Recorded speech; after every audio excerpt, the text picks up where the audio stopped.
Namaskar. In this series of geomorphology, we will continue the discussion of continent and ocean basin. Today's our topic is plate tectonic. आज हम जो है plate tectonic के बारे में बातें करते हैं.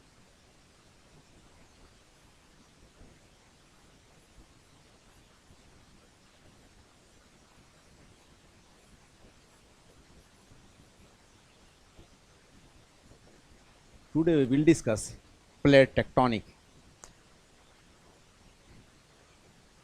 ये थ्योरी जो है रिवोल्यूशनरी थ्योरी है. This is the revolutionary theory that brought the changes in the mind of researcher, in the mind of geologist and meteorologist. This theory propounded, postulated the difficulties arising about the volcanic eruption, seismic waves, tsunami and other geological activities. ये एक तरह से मार्गदर्शन वाली theory है. ये एक तरह से रिवोल्यूशनरी थियरी है जिसने हमारे बहुत सारे ऐसी प्रॉब्लम्स को सॉल्व कर दिया जो कि वॉल्केनिक एरप्शन से यानी कि ज्वालामुखी से संबंधित था, जो कि अर्थक्वेक से संबंधित था, या जो है बहुत सारी ऐसे टेक्टोनिक एक्टिविटीज़, जियोलॉजिकल एक्टिविटीज़ हैं, जैसे कहीं पे फ्रैक्चर, कहीं पे रप्चर, कहीं पे फॉल्ट वगैरह है. और ये चीज़ें जो है कहाँ तक हमको इन्फ्लुएंस करती हैं, कहाँ तक हमको मतलब इन्हीं चीज़ों से हम बहुत सारे प्रॉब्लम को सॉल्व कर लिए और हमारे बहुत सारे कंक्लूजन निकल करके आए. तो इस सीक्वेंस में आज की जो हमारी थियरी है प्लेट टेक्टोनिक. प्लेट टेक्टोनिक के बारे में बात करें तो what is the plate. Plate जिस तरह से हम खाना खाते हैं एक प्लेट वो भी है, ऐसे ही प्लेट क्या है, ये एक टर्मिनोलॉजी है जिसको सबसे पहले दिया था टूजो विल्सन ने 65 में. The term plate was coined bye टूजो Wilson.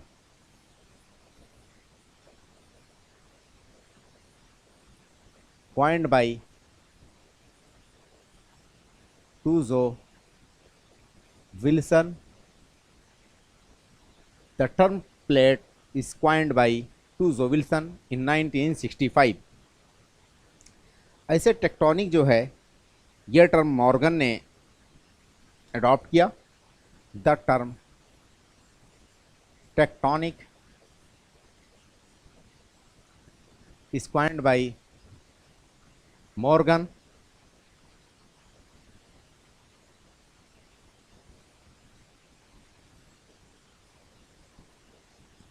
The term tectonic is coined by Morgan. अब ये जो प्लेट है ये है क्या. Plate, what is the plate. Three dimensional. What is the plate. Plates. This term is coined by Tuzo Wilson in 1965. What is the plate.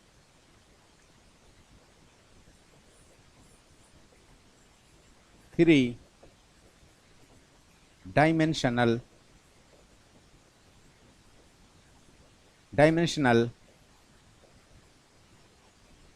amorphous. Three-dimensional amorphous aseismic यानी कि जहाँ पे सीज्मिक एक्टिविटी ना हो, प्लेट के यानी ऊपर ना हो, मार्जिन पे होता है. तो broken extensive pieces of broken amorphous broken pieces of slab, broken pieces of lithospheric slab, broken pieces of lithospheric slab. 3-dimensional amorphous broken pieces of lithospheric slab. Lithospheric slab known as the plate. These pieces, this amorphous slab of lithospheric slab, which is floating on asthenosphere,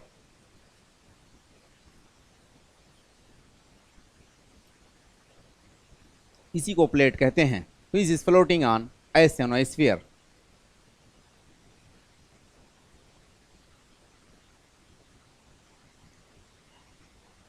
Plate are differentiated, divided by the margin, by the boundaries,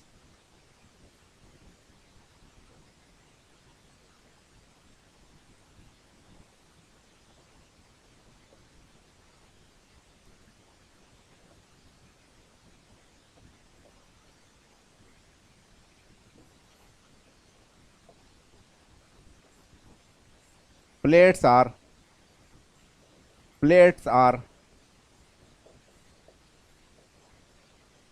differentiated, divided by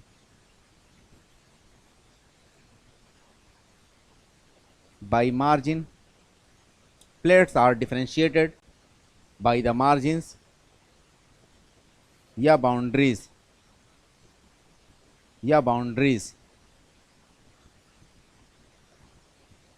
Plates are differentiated by the margins, by the boundaries. These boundaries are active places of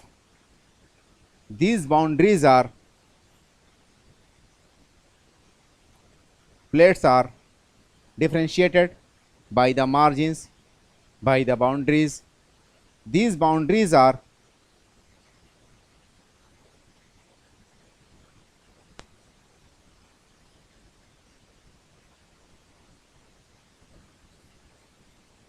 these boundaries are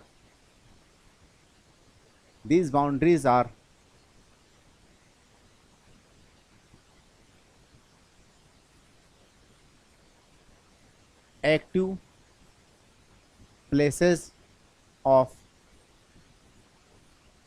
volcanoes,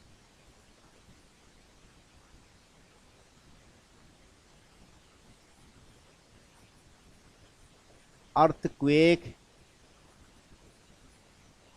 and other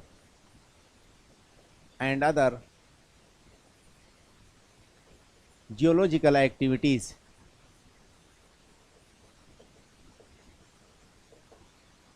These boundaries are active places of volcanic activities, earthquakes and other geological activities. हमने पहली बात कही कि plate, इसको टूजो Wilson ने इस term को coin किया. इस टर्म को किसने दिया? इस टर्म को जो है टूजो विल्सन ने बताया प्लेट के बारे में. और टेक्टोनिक, इस टर्म को जो है मॉर्गन ने दिया. टेक्टोनिक का मतलब होता है मूवमेंट्स. टेक्टोनिक का मतलब होता है फ्लोटेशंस, मूवमेंट्स. That is technical. जैसे टेक्निकल यानी मैकेनिज्म या टेक्निकल कोई चीज़ होती है, उसी से बना है टेक्टोनिक. प्लेट क्या है? 3-dimensional amorphous broken pieces of the lithospheric slab which are floating on asthenosphere. Plates are differentiated by the margins, by the boundaries. These boundaries are active places of volcanoes, earthquake and other geological activities. तो ये plate term को जो है टूजो Wilson ने दिया, tectonic term को जो है मॉर्गन ने दिया. दोनों मिलकर के एक थियरी वजूद में आई, नाम रखा गया plate tectonic theory. Plate tectonic theory में पहले प्लेट जान ले. प्लेट एक स्लेब है लिथोस्फीयर का. लिथोस्फीयर क्या है?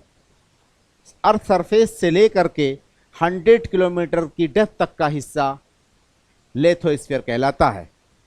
ये 100 किलोमीटर डेप्थ तक जो है वो हिस्सा लेथोस्फीयर है, और ये हिस्सा ऊपर वाला लेथोस्फीयर वाला, नीचे वाला उसके जो हिस्सा है उसका कहा जाता है एस्थेनोस्फीयर। तो लिथोस्फीयर एस्थेनोस्फीयर पे फ्लोट कर रहा होता है, तैर रहा होता है। Lithosphere is floating over the asthenosphere. मान लेते हैं ये आपका अर्थ है। अर्थ में क्या है, ऐसे बहुत सारे ऐसे क्रैक्स हैं, बहुत सारे ऐसे बाउंड्रीज हैं। ये हिस्सा हमारा लिथोस्फीयर है। ये कितना डेप्थ तक है, 100 किलोमीटर तक डेप्थ है। उसके नीचे वाला हिस्सा हमारा जो है, ये लिथोस्फीयर के बाद हमारा निचले वाला हिस्सा एस्थेनोस्फीयर कहलाता है। एस्थेनोस्फीयर 400 किलोमीटर तक की डेप्थ तक फैला हुआ है। 100 पे हमारा एंड हो जाता है लिथोस्फीयर, वहाँ से शुरू होता है एस्थेनोस्फीयर। एस्थेनोस्फीयर के नीचे हम जो है 100 से लेकर के 400 किलोमीटर तक डेप्थ तक का हिस्सा एस्थेनोस्फीयर कहलाता है। एस्थेनोस्फीयर पे जो है हमारा ये प्लेट जो है फ्लोट कर रहा होता है। तो एस्थेनोस्फीयर कहाँ पे है, 100 किलोमीटर से लेकर के 400 किलोमीटर डेप्थ तक का हिस्सा एस्थेनोस्फीयर कहलाता है। लिथोस्फीयर हिस्सा हमारा जो है 0 से लेकर के 100 किलोमीटर तक की डेप्थ तक का हिस्सा लिथोस्फीयर कहलाता है। तो lithosphere is floating over the asthenosphere. Plates are differentiated by the margins by the boundaries. ये जो मार्जिन्स है, ये जो बाउंड्रीज हैं, यहाँ पे एक प्लेट एंड होता है तो दूसरी प्लेट स्टार्ट हो जाती है। इधर दूसरा प्लेट है, ये दूसरा प्लेट है। ये प्लेट जो है, ये एस्थेनोस्फीयर, ये लिथोस्फीयर का ये हिस्सा जिसको हमने प्लेट कहा, ये हिस्सा इस एस्थेनोस्फीयर पे हमेशा रेगुलर चलता रहता, फ्लोट करता रहता है। फ्लोट करने का कारण क्या है कि ये लिथोस्फीयर जो है, ये एक तरह से अमॉर्फस ब्रोकन पीसेस स्टर्डियल एंड सॉलिड कॉन्सोलिडेटेड रॉक है। ये सॉलिड कॉन्सोलिडेटेड स्टर्डियल है, मतलब कि ये सॉलिड है, मजबूत है, और इसीलिए ये जो है, जबकि इसके नीचे एस्थेनोस्फीयर एक तरह से ये सेमी सॉलिड या प्लास्टिक या विस्कस या कह सकते हैं कि सेमी लिक्विड है, या लुब्रिकेटिंग इसमें है, लुब्रिकेशन उसमें है। ये सारी कैरेक्टर एस्थेनोस्फीयर में है। तो ऐसी कंडीशंस में मोल्टन फॉर्म में है, विस्कस है, प्लास्टिक कैरेक्टर्स है, लुब्रिकेशन उस वाली कैरेक्टर उसमें है एस्थेनोस्फीयर में, तो ऑटोमेटिक ऊपर वाली लेयर इस पे फ्लोट करने लगेगी। ठीक। टेक्टोनिक मीन्स क्या होता है, tectonic means movements of the plate due to the convectional currents. Tectonic means movement of the plate, tectonic means movement of the plate due to the convectional currents. इस तरह से ये प्लेट टेक्टोनिक के theory को कई लोगों ने मिल करके दिया, मॉर्गन, विल्किंसन एंड इसेक। मेजर मतलब इसमें सबसे इंपॉर्टेंट रोल जो है मॉर्गन का है। तो thus we can say the plate tectonic theory is propounded by the Morgan, Wilkinson and Isaac. Morgan, Wilkinson and Isaac, ये थ्योरी कई लोगों ने मिल करके दिया। हम कह सकते हैं कि ये थ्योरी जो है एक तरह से मॉर्गन, विल्किंसन एंड इसैक, दो तीन लोगों ने मिलकर के दिया ये theory. This theory is based on earlier theories, earlier scientific theories. ये प्लेट टेक्टोनिक थियरी जो है, पहले कुछ थियरीज एडवांस में जो आ चुकी थी उन पे आधारित है। जैसे नंबर 1 पे हम कह सकते हैं, this plate tectonic theory is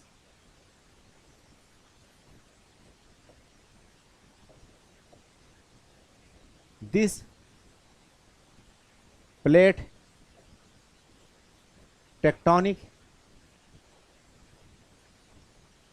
theory is this plate tectonic theory is based on, number 1 पे हमने बोला था फर्स्ट डे जो है continental drift theory, continental drift theory. Next number पे हमने कहा था यह 1912 की बात है, अल्फ्रेड वेगनर ने यह थ्योरी दी थी। नेक्स्ट हमारी जो है कॉन्वेक्शनल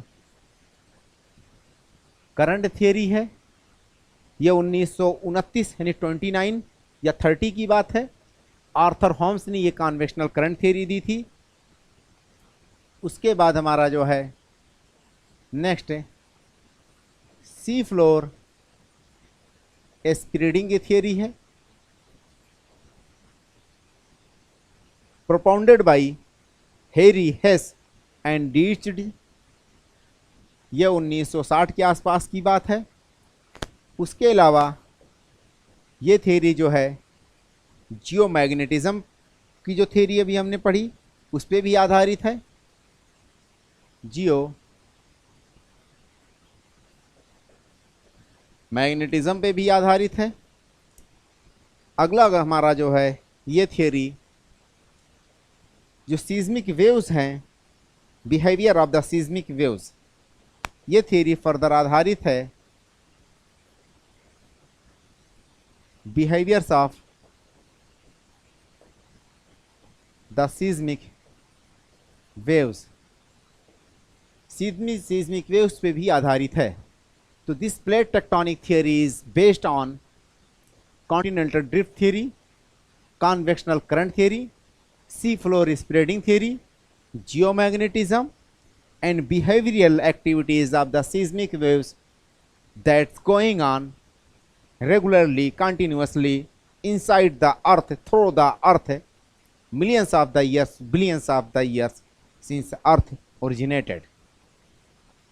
ये behaviour seismic wave theory waves जो है सालों साल ये चलती रहती है, फ्लो करती रहती है अर्थ के भीतर, अर्थ के ऊपर आकर के भी, और जब से अर्थ का वजूद हुआ है तब से ये सीज्मिक वेव्स मूव करते रहते हैं उसमें। इस तरह से हम पहुंच गए। अगला हमारा है बेसिक एजम्पशंस।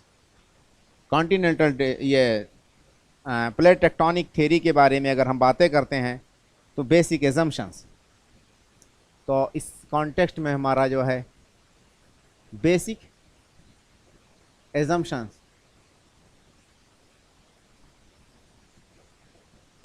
बेसिक एजम्पशंस की अगर बात करते हैं तो नंबर 1 पे हमारा है मामला यहाँ पे कॉन्टिनेंटल ड्रिफ्ट थियरी में हमने पढ़ा था सियाल इज फ्लोटिंग ऑन सीमा, यानी सियाल सीमा के ऊपर फ्लोट कर रहा, तैर रहा है। जबकि इस वाले कॉन्टेक्स्ट में lithosphere is floating on asthenosphere. यहाँ पे हम पढ़ेंगे हमारा कि नंबर 1 पे lithosphere is floating on asthenosphere.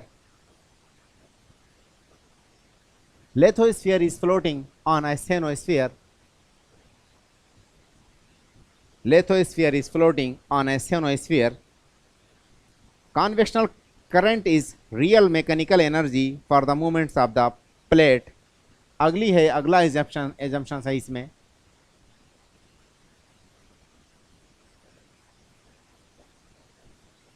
convectional current is the real source of energy for the plate movement, for the plate movement। Next हमारा है construction and destruction is the continuous process but surface area of the earth remain intact या constant.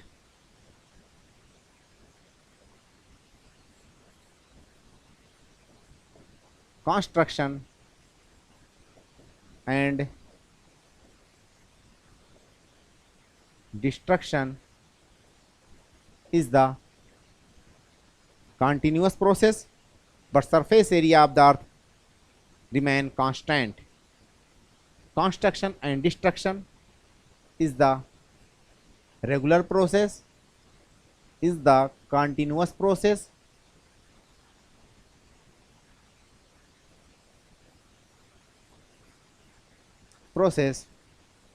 But surface area of the earth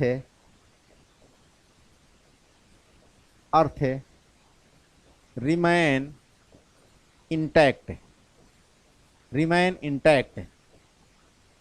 constant, remain intact. ये construction destruction तो सालों साल होता रहता है, लेकिन अर्थ सरफेस का जो एरिया है ना कभी घटता है ना कभी बढ़ता है, कांस्टेंट रहता है.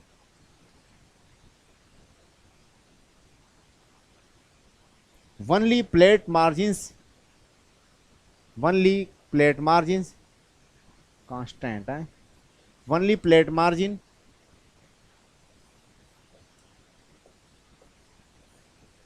only plate margins are only plate margins are the source of only plate margins are facing tectonic only plate margins are facing tectonic only plate margins are facing tectonic seismovolcanic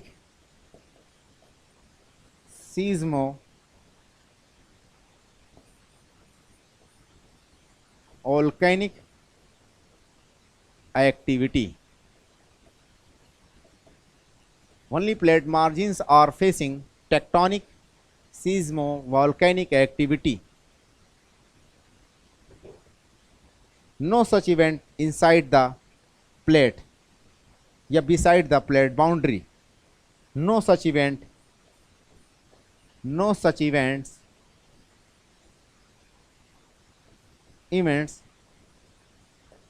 inside the plate margin, inside the plate या beyond the plate margin. Plate margin के अलावा कहीं पे कोई ऐसी activity नहीं होती, only plate margin पे ही होती है. Plate moves with different speed and different directions. अगला है पॉइंट,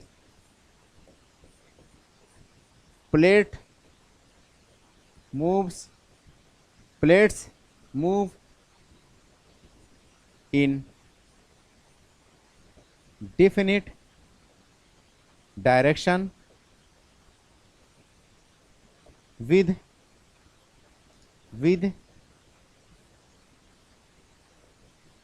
specific velocity,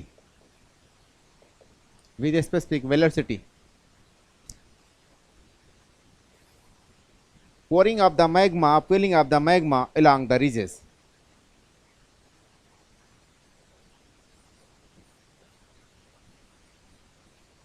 pouring या upwelling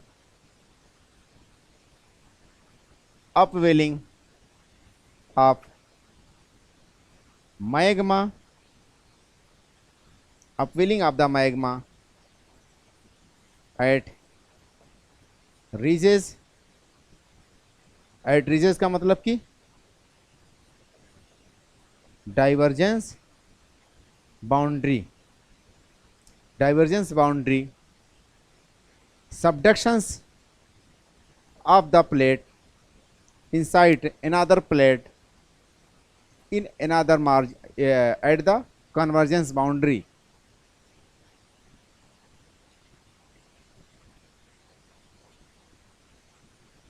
अब अगला हमारा इसमें है basic assumptions. Lithosphere is floating on the asthenosphere. As we discuss about the lithosphere and asthenosphere, we mentioned the basic factors of these convectional currents, यानी लेथोस्फीयर आस्थेनोस्फीयर के ऊपर फ्लो कर रहा है। ये जो ऊपर वाला अर्थ का परपट्टी है, वो वाला स्थल मंडल, ये आस्थेनोस्फीयर के ऊपर फ्लोट कर रहा है। लेथोस्फीयर हमारा जो है ये कहाँ से कहाँ तक है, 0 से लेकर के 100 किलोमीटर डेप्थ तक फैला हुआ है, ये वाला हिस्सा। आस्थेनोस्फीयर हमारा 100 से लेकर के 400 किलोमीटर तक फैला हुआ है। लेथोस्फीयर कॉन्टिनेंटल ब्लॉक में 200 किलोमीटर डेप्थ तक हो सकता है, जबकि हमारा ओशनिक ब्लॉक में ये कहीं पे 5 किलोमीटर डेप्थ तक ही लिथोस्फीयर है और कहीं पे 100 किलोमीटर तक डेप्थ तक है। तो ये वेरी करता रहता है। कहने का मतलब क्या कि कॉन्टिनेंटल ब्लॉक में लिथोस्फीयर का डेप्थ कम है, ज़्यादा है, ओशनिक ब्लॉक में लिथोस्फीयर का डेप्थ कम है। Convectional currents is the real source of energy for the plate movements. हमने कॉन्वेक्शनल करंट थियरी जो आर्थर होम्स की थी पढ़ी थी, उसमें हमने देखा था कि जो कॉन्वेक्शनल करंट है, ये मेंटल वाला जो पार्ट है, जो आस्थेनोस्फीयर है, वहाँ पे क्या देखा कि due to the temperature differences convectional currents move upwards then again move downwards, and they create a conveyor belt in the different portions of the earth interior. These currents continues its motions and create energy inside the earth. Due to these motions, due to these moments, plates are floating, plates are moving. ये convectional current ही है जिसके कारण lithosphere float करता है, move करता है। Construction and destruction is the continuous process, but surface area of the earth remain intact या constant। ये continuous process है। डिस्ट्रक्शंस का मतलब जहाँ पे दो प्लेट आपस में मिलेंगी, कन्वर्ट होंगी, कन्वर्जन होगा, वहाँ पे डिस्ट्रक्शंस होगा। जहाँ पे दो प्लेटें आकर के the places, the boundaries, the margin where two plates are colliding, where two plates are converging, here destructions will be taken place.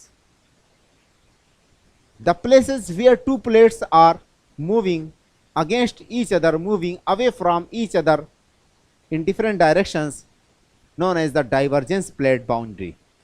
The divergence plate will create the space, will create the area.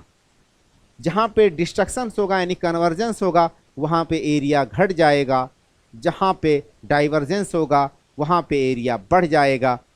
लेकिन finally earth surface पे कोई भी बदलाव नहीं होगा। इस तरह से हम कह सकते हैं construction and destructions of the plate can not change the surface area, it will remain intact always. Only plate margins are facing tectonic, seismic, volcanic activities, no such events inside the plate.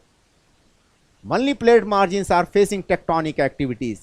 Tectonic activities या geological activities means somewhere we find the, due to the movements of the crustal blocks, rupture, fractures, block mountain, rift valley, somewhere we found volcanic eruptions, earthquake, etc. Such phenomena are occurred only at the site of the plate boundary, at the side of the plate margin. Nowhere we will find these things. यानी कि plate margin के ऊपर या plate boundary के ऊपर ही ये फेनोमेनाज घटेंगी, उसके अलावा कहीं पे नहीं घटेंगी। अगला है हमारा, plate moves in definite directions with specific speed या velocity. Their different plates move in different directions. All plates moves in its own directions. Only stationary plate is Antarctica, that stationed at its own place. Here is the no movements. But another plates move regularly in its own direction in its with its on velocity. सारे plates किसी ना किसी directions में move कर रहे होते हैं, लेकिन अंटार्कटिका ऐसा प्लेट है जो एक जगह पे स्टैंड है, यानी साउथ पोल पे। नेक्स्ट हमारा पोरिंग या upwelling of the magma at the ridges, यानी at the site of the divergence plate boundary. It the regular phenomena where magma coming from the earth and deposited at the site of the surface where boundaries are, where divergence plate boundaries, where the place where the sites there is the divergence plate, only magma is pouring, only upwelling is taking place at the divergence site where ridges is formed। जहाँ पे divergence plate boundary है, जहाँ पे constructions वाली घटना घटती है, जहाँ पे रिजेस हैं, वहीं पे ही मैग्मा नीचे से आकर के ऊपर जमा होता है। ये सारे के सारे कैरेक्टर्स थे जो हमने पढ़ दिए सीक्वेंस वाइज, यानी बेसिक एजम्पशंस में। अब अगला हमारा है, हम दो चीज़ें रह जाती हैं। तो there are the two parts of this plate movements that remain. One is the plates, different plates and their movements. अब प्लेट्स के बारे में बात कर लें और उनके मूवमेंट्स के बारे में बात करेंगे। तो पहले नंबर पे हम प्लेट्स के बारे में बात करते हैं। तो there are the 7 plates, 7 major plates and 20 minor plates. अगला हमारा है इसमें plates are, there are 2 types of the plates, but not 2 but 3 types of the plate: major plates, minor plates and micro plates. But we will discuss only 2 types of the plate. So there are the 7 major plates, there are 20 minor plates, 20 minor plates। There are the 7 major plates, 20 minor plates। जो 7 major plates हैं उसके बारे में हम बात करें, उसके बाद 20 माइनर प्लेट्स में से कुछ इंपॉर्टेंट प्लेट्स के बारे में बातें करेंगे।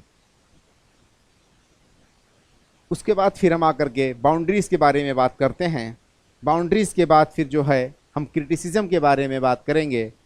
उसके बाद इसका इम्प्लीमेंटेशन इस थ्योरी की, यहाँ तक बातें करेंगे, फिर ये टॉपिक से हमारा एंड होगा। तो नंबर 1 पे हम बातें करते हैं मेजर प्लेट्स के बारे में। तो फर्स्ट नंबर पे हमारा पैसिफिक प्लेट्स है। फर्स्ट नंबर पे हमारा है ये, नंबर 1 पे हमारा है पैसिफिक प्लेट्स। नंबर 1 पे हमारा पैसिफिक प्लेट है। Largest plate of the earth, 1/3 area of the ocean is covered by the 1/3 area of the surface is covered by the Pacific Ocean। तो Pacific plate is moving in northwest directions, moving in northwest directions। It is largely the oceanic plate, it is largely the oceanic plate, largely oceanic plate, completely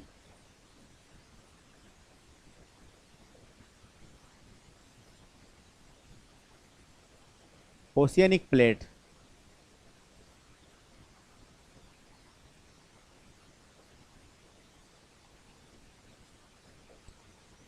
completely oceanic plate।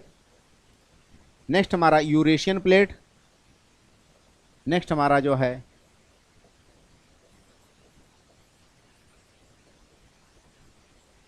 Eurasian plate, moving eastward side, moving eastward side, moving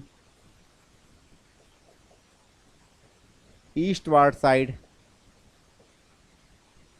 Eurasian plate यानी Europe plus Asia, moving eastward side.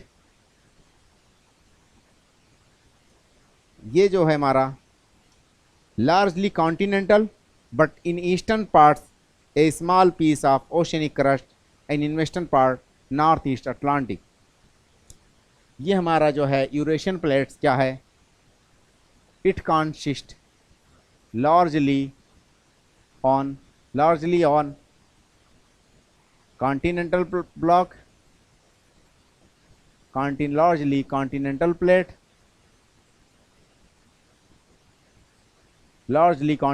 plate, small pieces of the oceanic crust plus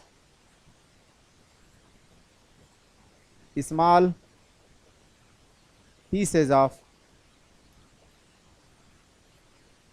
oceanic crust plus northeast Atlantic Ocean, plus northeast Atlantic Ocean, northeast Atlantic Ocean। अगर हम बातें करते हैं Eurasian plates की, तो अगर हमें डायग्राम के थ्रू समझने की कोशिश करें यहाँ पे, तो इसका डायग्राम कुछ इस तरह से बन जाएगा।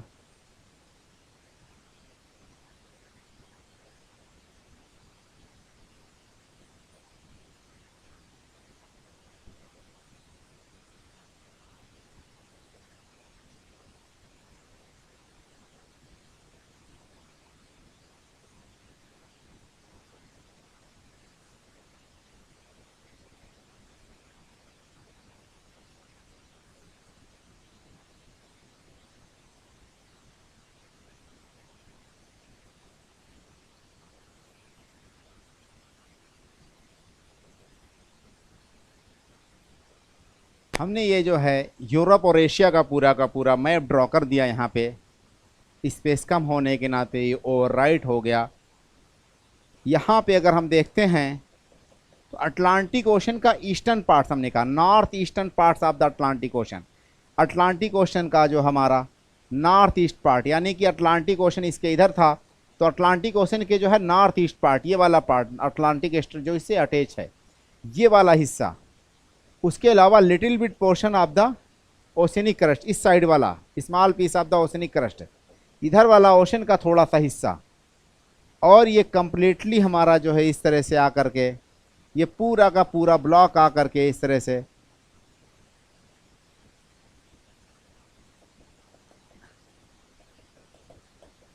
ये पूरा का पूरा ब्लॉक हमारा कहलाएगा यूरेशियन प्लेट्स। जबकि पैसिफिक में पूरा completely north America south America boundary है, रॉकीज एंड एंडीज, और इधर पैसिफिक ओशन की बाउंड्री ये वाला हिस्सा है। और ये कंप्लीटली एक सर्कल अगर गोलाई में बना दिया जाए तो पैसिफिक ओशन का प्लेट का बाउंड्री यही होगा। लेकिन यूरेशियन प्लेट्स की अगर बाउंड्री की जाए तो नॉर्थ ईस्टर्न अटलांटिक ओशन और थोड़ा बहुत हिस्सा इधर आ जाएगा, थोड़ा बहुत ही ओशन का भी आ जाएगा। लेकिन मेजर जंग पार्ट्स क्या रहेगा हमारा, यूरोप और एशिया का ही रहेगा। अगला अगर हम बातें करते हैं तो नेक्स्ट हमारा नॉर्थ अमेरिकन प्लेट है। अगला हमारा प्लेट जो है नेक्स्ट हमारा नॉर्थ अमेरिका है। Moving westward side, north America, this plate is moving westward side. North America की जो प्लेट है वेस्ट की तरफ मूव कर रही है। उसके अलावा largely consist on north America plus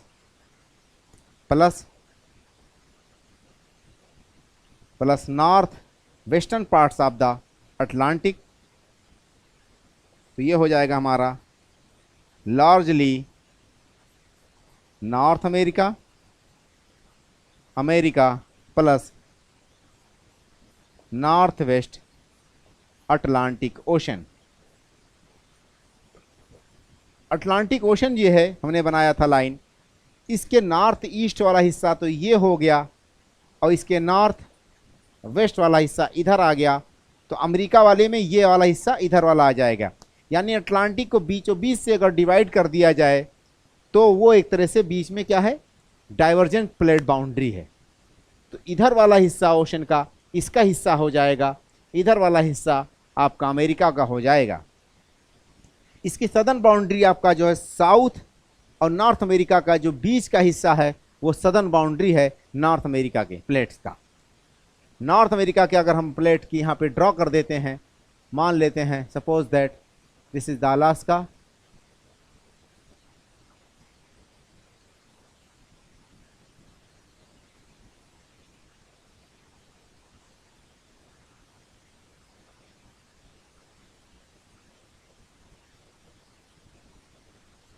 ये हमने नॉर्थ अमेरिका का कुछ मैप ऐसे ही फ्री हैंड से बना लिया, ड्रॉ कर लिया। इसकी बाउंड्री की अगर बात करते हैं नॉर्थ अमेरिका की, तो ये पूरी की पूरी बाउंड्री आपकी Atlantic, Greenland also included in the north America. तो ग्रीनलैंड भी इसके अंतर्गत आ जाएगा और north western parts of Atlantic plus Greenland, ये नॉर्थ अमेरिका में आएगा। अगला मार्जिन अगर हम बात करें हमारा है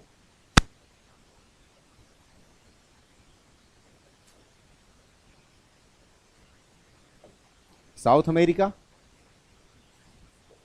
तो हमारा 3 हो गया नॉर्थ अमेरिका, नंबर नेक्स्ट में हमारा जो है साउथ अमेरिका है। साउथ अमेरिका की अगर हम बातें करते हैं तो south America, this plate is also moving like in North America in the westward directions, moving in west। next हमारा है this is also continental and oceanic crust or oceanic plates, this is also तो south America, America plus south western parts of Atlantic, south America and south western parts of Atlantic will come under south American plates. अगर इसको draw किया जाता कुछ figure के द्वारा, तो यहाँ से अगर हम इसको काट करके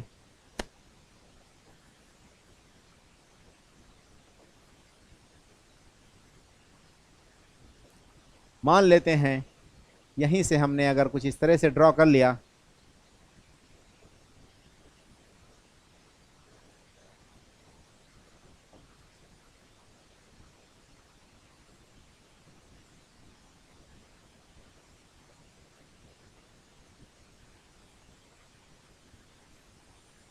ये इस तरह से मान लेते हैं कुछ साउथ अमेरिका है, बन नहीं पाया मैप।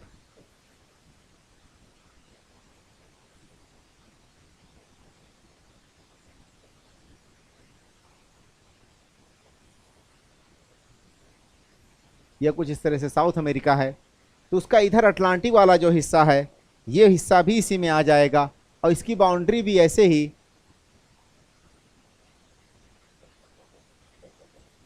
ये वाला साउथ वेस्ट अटलांटिक वाला हिस्सा भी इसी का है हमारा साउथ अमेरिका का। तो इसकी मार्जिन कुछ इस तरह से हो जाएगी। अगला हमारा जो है अफ्रीकन प्लेट्स है। अगला हमारा जो है 5 नंबर पे है African plates, moving north east directions. It is the continental block surrounded by the ocean. It is the continental block. The core is continents and rim oceanic and rim ocean is surrounded. So it is continental block and rim ocean is surrounded to this. तो हम यहाँ पे लिख सकते हैं कि major part यानी कि core is continents again surrounded by ocean.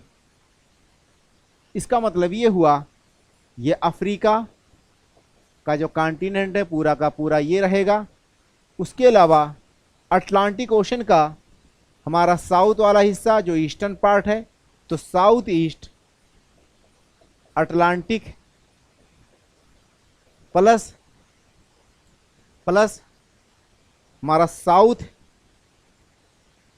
South east sorry south West Indian ocean and southern ocean and parts of the southern ocean अगर इस मैप को हम ड्रॉ करते तो ये कुछ इस तरह से बन जाएगा हमारा।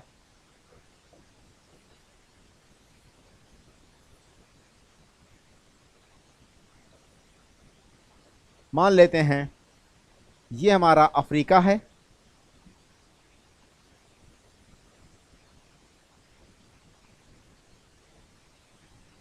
ये अफ्रीका का कुछ हिस्सा इस तरह से है।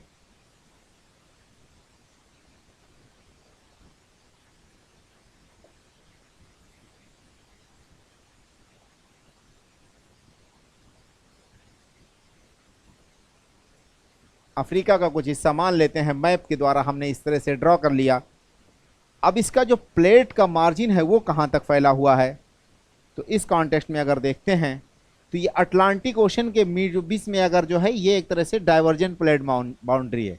तो अटलांटिक हिस्सा का जो है सदर्न हिस्सा है ये, और उसके अलावा ये ईस्टर्न पार्ट है। तो साउथ ईस्ट अटलांटिक हो गया प्लस अफ्रीका इटसेल्फ हो गया। उसका मतलब कि ये जो है बाउंड्री हमारी इस तरह से आकर के इस तरह से कुछ इसका ये होगा, यानी बीचों बीच में एक तरह से कॉन्टिनेंट है और चारों तरफ से ओशन से घिरा हुआ ये प्लेट है। ये हमारा जो है साउथ में है और वेस्ट में है, इसके इंडियन ओशन इधर है। तो इंडियन ओशन का साउथ वेस्ट वाला पार्ट हो गया, साउथ ईस्ट वाला भी पार्ट हो गया इंडियन ओशन का, सॉरी नॉर्थ वेस्ट वाला भी पार्ट हो गया। यहाँ पे कुछ इंडियन ओशन का नॉर्थ वेस्ट पार्ट हो जाएगा, या नीचे हमारा साउथ वेस्ट पार्ट हो जाएगा, और लिटिल बिट पार्ट्स आपका जो है सदर्न ओशंस का भी इसी के अंदर आ जाएगा। तो ये हमारा अफ्रीकन प्लेट्स है। अगले हमारे हैं नेक्स्ट है इंडो ऑस्ट्रेलिया।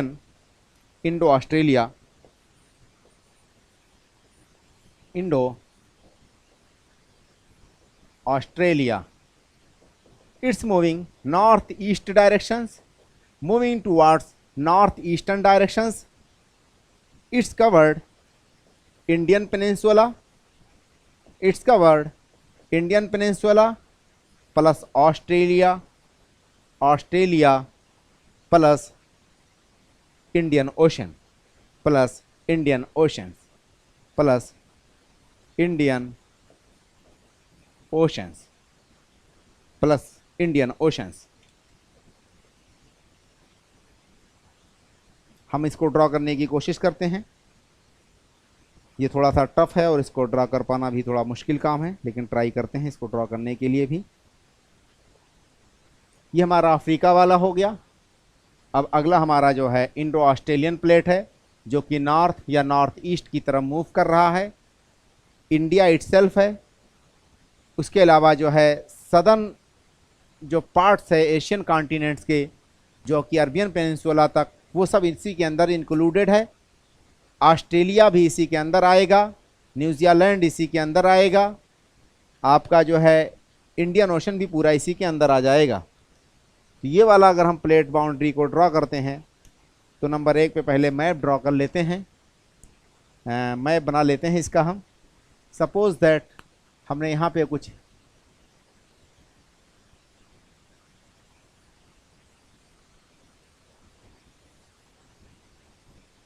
इस तरह से इंडिया का थोड़ा सा मैप अगर ड्रॉ कर लिया,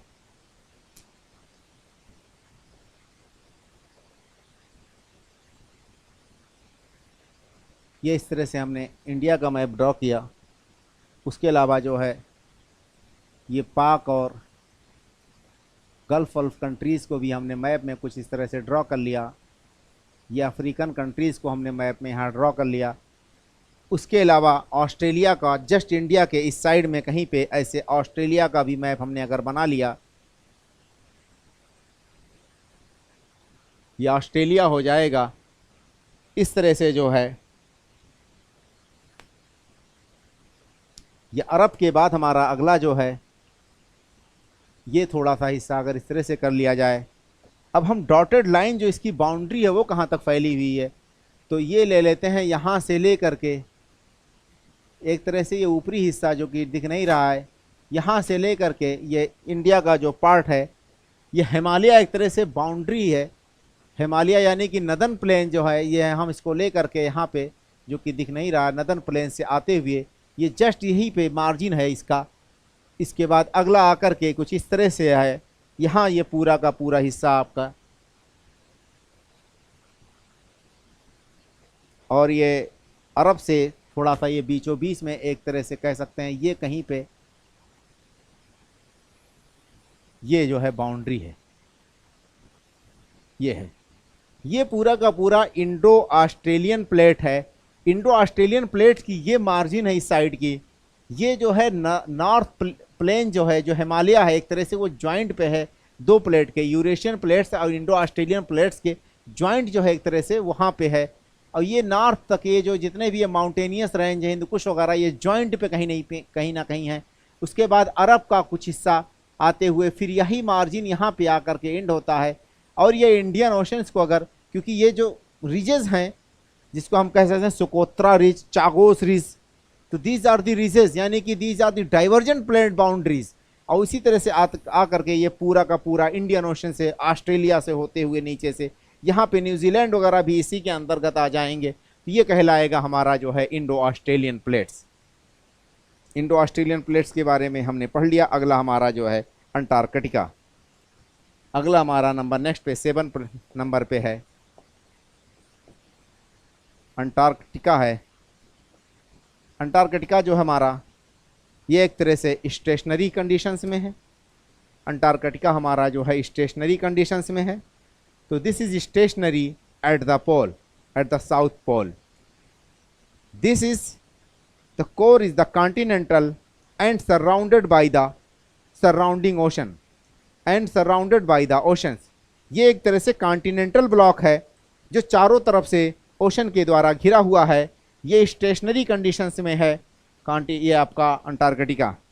तो ये क्या है, नंबर 1 पे हमने लिखा यहाँ पे स्टेशनरी एट साउथ पोल। इसमें क्या है, core is continents and surrounded bye ocean. तो इस तरह से हमारा अंटार्कटिका भी हो जाएगा। जस्ट साउथ में हम देखते हैं पोल पे वो अंटार्कटिका है। अब हम कुछ माइनर प्लेट्स के बारे में बातें कर लेते हैं। माइनर प्लेट्स के बारे में अगर बातें करें तो नंबर 1 पे नास्का है जो कि सदर्न पेरू के पास में है। नंबर 1 पे नास्का है। माइनर प्लेट्स की अगर हम बातें करते हैं, माइनर प्लेट्स के बारे में बातें करते हैं तो नंबर 1 पे हमारा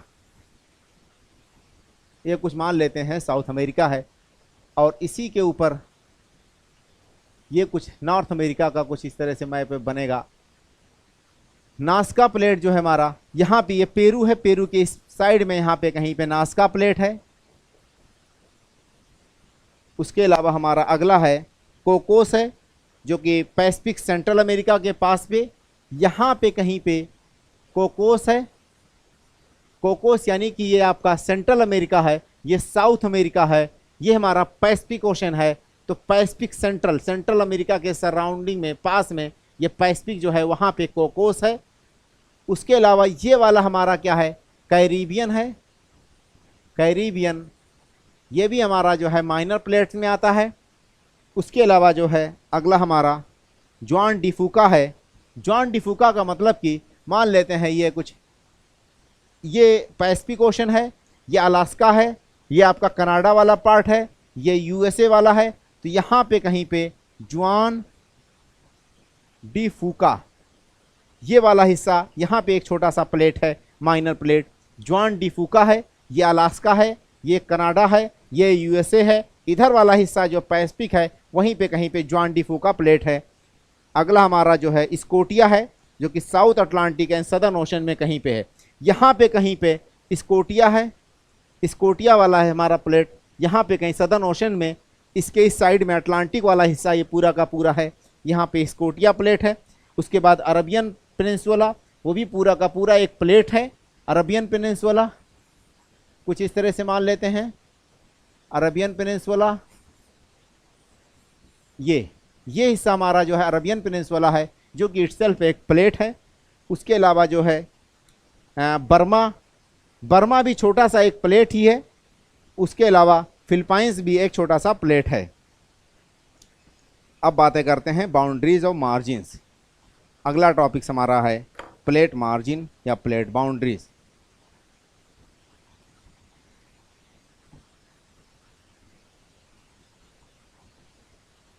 प्लेट मार्जिन्स या प्लेट बाउंड्रीज। तो हमने माइनर प्लेट्स में क्या क्या पढ़ा? Nazca plate near to Peru, located in Pacific. Cocos plate near to the central America, situated in Pacific ocean. Juan de Fuca near to America in Pacific ocean. Scotia plate in southern ocean या south Atlantic. Caribbean, here the Caribbean board and Arabian end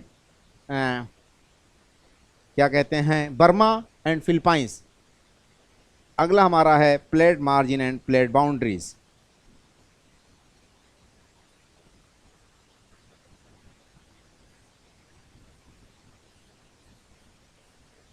plate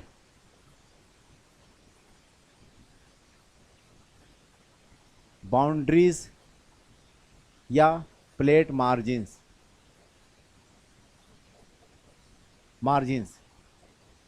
There are three types of plate margins and plate boundaries. Number 1 पे types of the plate margin plate boundaries. Number 1 पे divergence,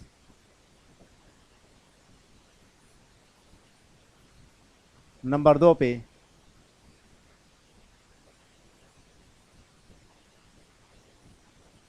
convergence, number 3 पे transform plate margin या plate boundary. जो divergence है, also called constructive plate margin या plate boundary. Convergence called destructive plate margin plate boundary and transform यानी conservative plate margin या plate boundary.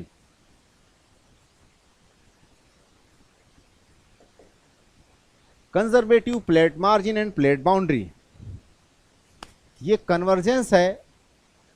जब दो प्लेट आपस में मिलते हैं, उसको जहां पे दो प्लेट आपस में एक ही दिशा में आकर के मिल रहे हो, कोलाइड कर रहे हो, कोलिजन हो रहा है, उसको कन्वर्जेंस कहते हैं।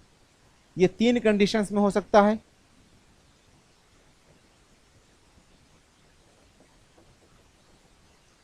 Continent to continent,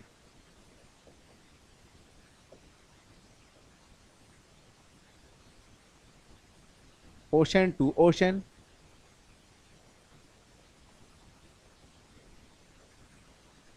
ocean to continent. ये 3 कंडीशंस में कन्वर्जेंस प्लेट बाउंड्रीज हो सकते हैं। या तो कॉन्टिनेंटल प्लेट आपस में आकर के टकरा रहे हो, मिल रहे हो, या तो ओशन और ओशन प्लेट आकर के मिल रहे हो, टकरा रहे हो, या ओशन और कॉन्टिनेंट प्लेट आकर के मिल रहे हो, टकरा रहे हो। इसको कन्वर्जेंस प्लेट बाउंड्रीज या मार्जिन कहते हैं। अब हम सीक्वेंस वाइज सारे के बारे में पढ़ते हैं और किससे कौन कौन सा फीचर बनेगा उसको डिस्कस करते हैं। तो नंबर 1 पे डाइवर्जेंस प्लेट मार्जिन है। नंबर 1 पे हमारा जो है डाइवर्जेंस है, उसके बाद कन्वर्जेंस है, उसके बाद हमारा ट्रांसफॉर्म है, जिसको हमने कंजर्वेटिव प्लेट बाउंड्री या प्लेट मार्जिन बोला। अब सीक्वेंस वाइज एक तरफ से देखा जाए तो नंबर 1 पे divergence.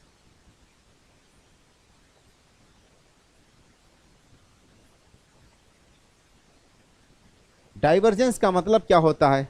when plates moves away from each other in opposite directions. Plates move away from each other, इसमें होता क्या है? Plate move plates move away from each other, plate moves away from each other.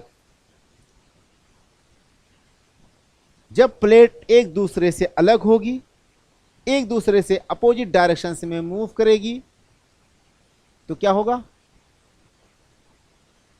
Cracks develop, cracks develop, formations of cracks, formations of crack. जब प्लेटें एक दूसरे से अलग हो रही होंगी तो क्या होगा? क्रैक डेवलप होगा। जब क्रैक डेवलप हो जाएगा तो upwelling will be taken place, upwelling will be taken place, यानी लावा नीचे से निकल करके ऊपर की तरह आएगा, तो हम कह सकते हैं volcanic eruptions will be taken place। जब वॉल्केनिक eruptions होगा तो क्या होगा? लावा नीचे से अगर ऊपर की तरफ आए, प्लेट्स को दो हिस्सों में, दो साइड में खिसका दे, तो ये हमारा एक तरह से formations of the ridge, formations of the ridges, formations of the ridges.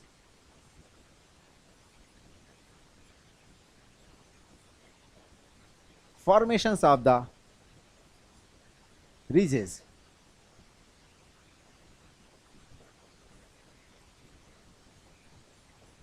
rift valley in these ridges, in ridges के बीच में कोई एक रिफ्ट वैली होगी, और रिफ्ट का मतलब कि एक ऐसे क्रेक होगा, उसी रिफ्ट वैली से, उसी क्रेक से लावा रेगुलर ईयर भर निकलता रहेगा, बहुत ही स्लो मोशंस में। eruptions will be taken in a very slowly, we can say the fissure type eruption, fissure type eruption।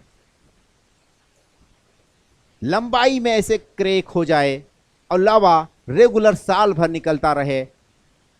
जो लावा या मैग्मा निकल रहा है एक तरह से वो बहुत ही लिक्विड फॉर्म में होगा। ये अपवेलिंग जो है उसकी कैरेक्टर्स की अगर हम बात करें तो क्या होगा? एक तो बहुत ही लिक्विड होगा, फिशर के होगा, फिशर इरप्शन बहुत स्लो मोशन में निकलेगा, बट रेगुलर इरप्शन होता रहेगा। रेगुलर इरप्शन अगर होता रहेगा तो सीज्मिक वेव्स भी बहुत ज्यादा वहां पे पाई जाएगी, यानी earthquake with very small intensity, with very यानी स्मॉल इंटेंसिटी। अर्थक्वेक तो आएगा वहां पे, सिस्मिक एक्टिविटीज होती रहेगी वहां पे। Regular earthquake with no destruction, we can say regular earthquake, regular earthquake with no distractions, no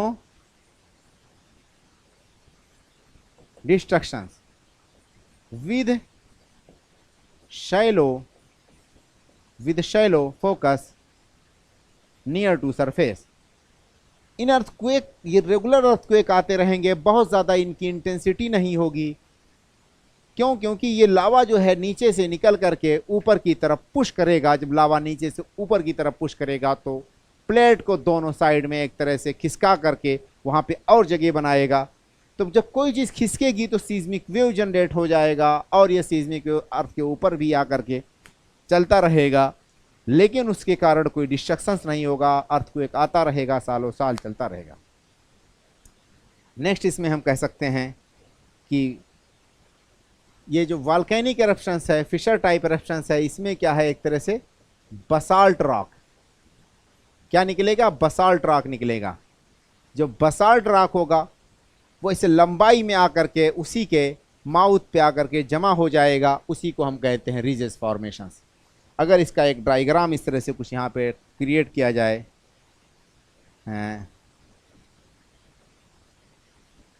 मान लेते हैं हमने ये बनाया एक ओशन में, बीचों बीच में अटलांटिक ओशन है मान लेते हैं, लावा का मान लेते हैं कि फ्लू इस तरह से कुछ हुआ, तो लावा अगर यहाँ पे इस तरह से फ्लू होगा तो इस तरह से लावा, ये बीच वाला जो हमने एक तरह से वैली का रूप बनाया ये रिफ्ट वैली है, कि लावा इसी माउथ से ही निकल रहा है और ये लंबाई में इस तरह से फैला हुआ काफ़ी, इसको हम कह सकते हैं एक तरह से रिज है। ये इसको इस साइड में ढकेलेगा, ये इसको इस साइड पुश करेगा, लावा रेगुलर निकलता रहेगा। ये वाली कंडीशन हमारी एक तरह से, ये क्रेक है एक तरह से, बीच में ये जो है पूरा हिस्सा एक क्रेक है, इसे लंबाई में फैला हुआ ओशन का। ये हमारी क्या कहलाती है? डाइवर्जेंस। जब लावा आकर के इसी पे बसाल्ट आकर के जमा होता रहेगा, रिज का फॉर्मेशन होता रहेगा, तो इस रिज के कारण क्या होगा? हम कह सकते हैं कि कंस्ट्रक्शन होगा। ये जो कंस्ट्रक्शन हुआ इसी को हम कह सकते हैं कि कंस्ट्रक्शन मार्जिन। ये कंस्ट्रक्शन मार्जिन हुआ। तो ये डाइवर्जेंस का मतलब कि plates move away from each other at a specific side, formations of the crack, from these crack upwelling of the lava taken place, regular volcanic eruptions and formations of the ridges over these cracks. Rift valley, in these ridges basalt is deposited over ridges and from these ridges, these basalt depositions we can say the constructions of the plate boundary, where lava is very liquid या magma is very liquid and very मतलब कि less viscous, fissure type eruption is taken place, seismic waves, regular earthquakes with no destructions, with shallow focus. These are the characters we can say we find in the divergence plate boundary. अब diversion plate boundary की अगर हम बातें करते हैं तो ये लावा जो है सालों साल इस तरह से इसमें निकलता रहता है, बहुत लेस इंटेंसिटी के साथ लेकिन रेगुलर निकलता है। फ्लूइड लावा है, ये मैग्मा है या प्लूम्स है, ये बसाल्टिक रॉक ऊपर जमा होती चली जा रही है। ये बीच में कहीं पे रिफ्ट वैली है, ये हिस्सा हमारा क्या है? एक तरह से रिफ्ट वैली वाला हिस्सा है। ये पूरा का पूरा रिज की शेप बन गया, इसी को ये पुश करके दोनों साइड में ढकेलता जा रहा है। यहाँ पे न्यू एक तरह से क्रस्ट का फॉर्मेशन हो रहा है, ये रिन्यू करता रहता है हर साल क्रस्ट को। इस साइड में जो ये पुश किया इधर आकर के यही कॉन्टिनेंटल ब्लॉक में आकर के, ये ओशन है मान लेते हैं, ओशन का बेड है इस तरह से कुछ ये ओशन की बात हमने की। ये वाला हिस्सा आकर के एक तरह से पुश हुआ, जो ये हिस्सा जो पुश हुआ आकर के ये कहीं अंदर जा कर के ये रेगुलर अंदर इस तरह से सबसाइड होता चला जा रहा है, सबडक्शन होता चला जा रहा है। यहाँ पे जो क्रिएशन हो रहा है इस साइड में आकर के डिस्ट्रक्शन होता जा रहा है। यहाँ पे जो क्रिएशन हुआ इस साइड में आकर के यही हिस्सा कहीं पे ऐसे डिस्ट्रक्शन होगा और ये अर्थ के अंदर जो है इस तरह से मान के चले ये नीचे चला जाएगा। ये कॉन्टिनेंटल ब्लॉक है, ये कॉन्टिनेंटल ब्लॉक है, ये ओशनिक ब्लॉक है बीच वाला। ये बीचों बीच में ओशन में कहीं पे डाइवर्जेंस प्लेट बाउंड्री है। अगला हमारा टॉपिक है कन्वर्जेंस मार्जिन या कन्वर्जिंग मार्जिन, यानी कि डिस्ट्रक्शंस बाउंड्री। तो कन्वर्जेंस हमने नंबर 1 पे डाइवर्जेंस पढ़ लिया। अब अगला हमारा टॉपिक है कन्वर्जेंस। अगला हमारा टॉपिक है convergence.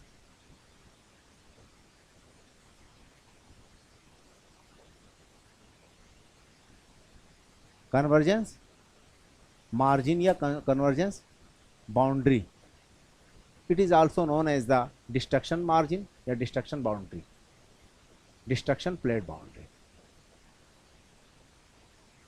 When two plates collide with each other, they destroyed.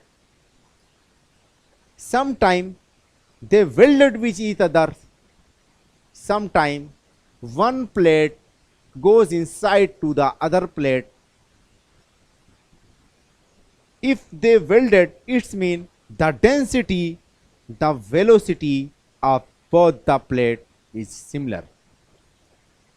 If there is the differences between velocity or density of any plates, it's mean of these plates, it's mean the denser plate will go inside, या plate with maximum velocity will go inside। जब दो plate आपस में टकराते हैं, जब दो plate आपस में टकराते हैं तो कन्वर्जेंस बाउंड्री बनाते हैं, और ये दो कंडीशंस होता है। Some time both the plate welded with each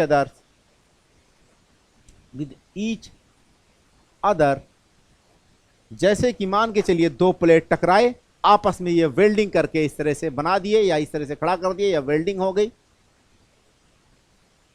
sometimes one plate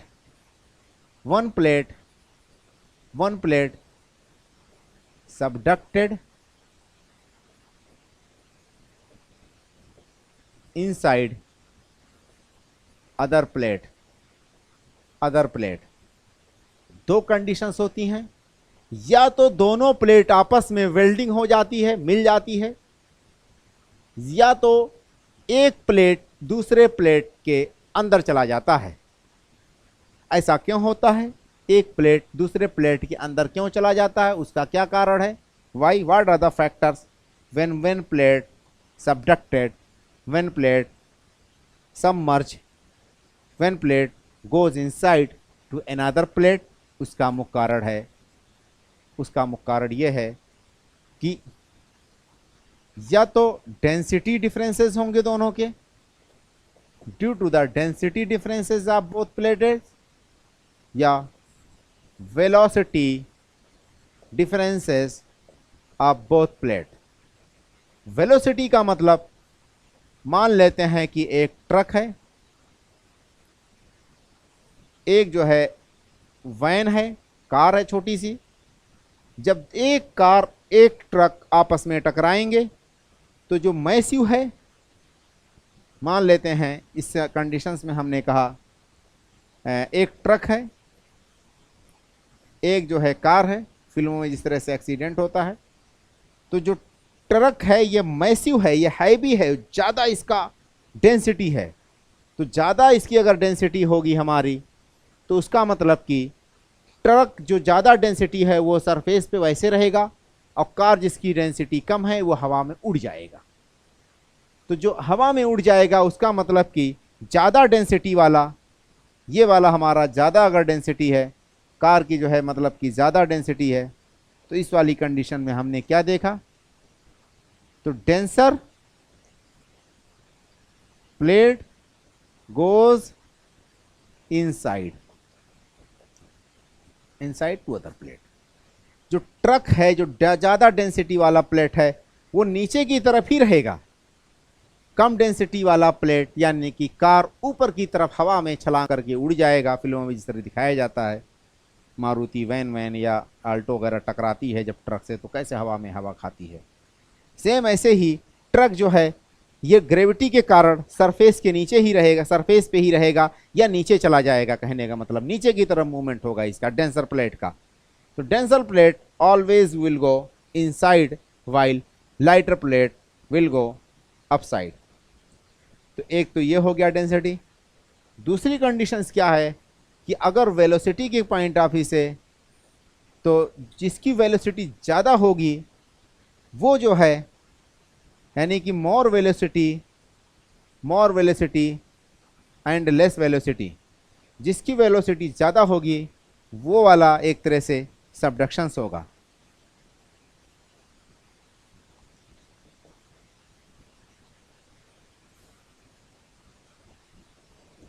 और जिसकी वेलोसिटी कम होगी वो ऊपर ही रहेगा। तो ये दो कंडीशंस क्रिएट हो सकती हैं कि लाइटर प्लेट जो है हमेशा जिसकी डेंसिटी कम होगी वो ऊपर रहेगी और जिसकी डेंसिटी ज़्यादा होगी वो हमेशा नीचे की तरफ चली जाएगी। इस कॉन्टेक्स्ट में हम बात करते हैं ओशन और जो है कॉन्टिनेंट। तो ओशन और कॉन्टिनेंट कॉन्टेक्स्ट में हमने देखा ओशन हमेशा जो है ज़्यादा डेंसिटी वाला प्लेट होता है। ओशन की डेंसिटी ऑलमोस्ट जो है 3 होती है, कॉन्टिनेंट की एक एवरेज डेंसिटी 2.7 होती है। इसीलिए हमने अभी यहाँ डायग्राम जो बनाया था उसमें कुछ इस तरह से ड्रॉ किया था कि ओशनिक प्लेट जो है नीचे चला गया था और कॉन्टिनेंटल प्लेट ही हमारा ऊपर रह गया था। उसका कारण ये है क्योंकि ये कॉन्टिनेंटल जो ब्लॉक है इसकी डेंसिटी कम है, यानी ये हल्की है। ये ओशनिक ब्लॉक हमने जो ड्रॉ की थी यही अंदर जा करके गई, उसका कारण यह है इसकी डेंसिटी थीन है। तो जब डेंसिटी ज़्यादा होगा तो वो प्लेट जो है एक तरह से नीचे चली जाएगी, या वेलोसिटी ज़्यादा हो तो अंदर चली जाएगी। अब कन्वर्जेंस मार्जिन के बारे में बात करते हैं। Plates moves toward each other and collide with each other. Convergence plate boundary की अगर बात करते हैं तो plate moves towards each other and collide with each other. Plate move towards each other and collide with each other. Plate move toward each other and collide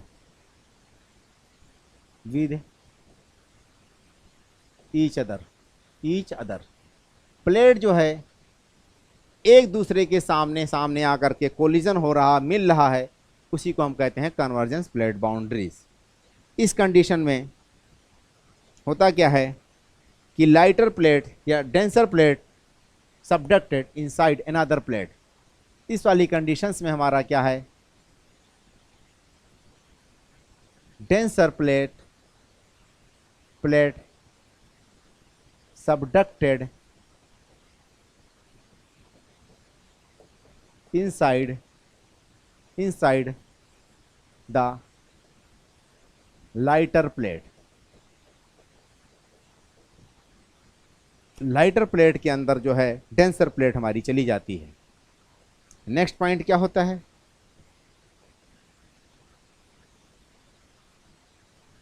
अच्छा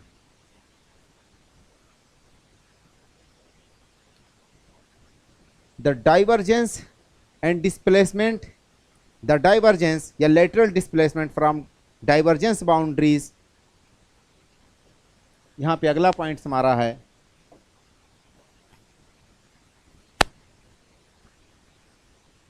हमारा है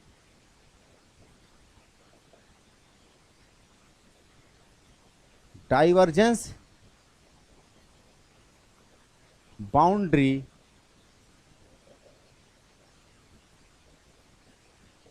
laterally displaced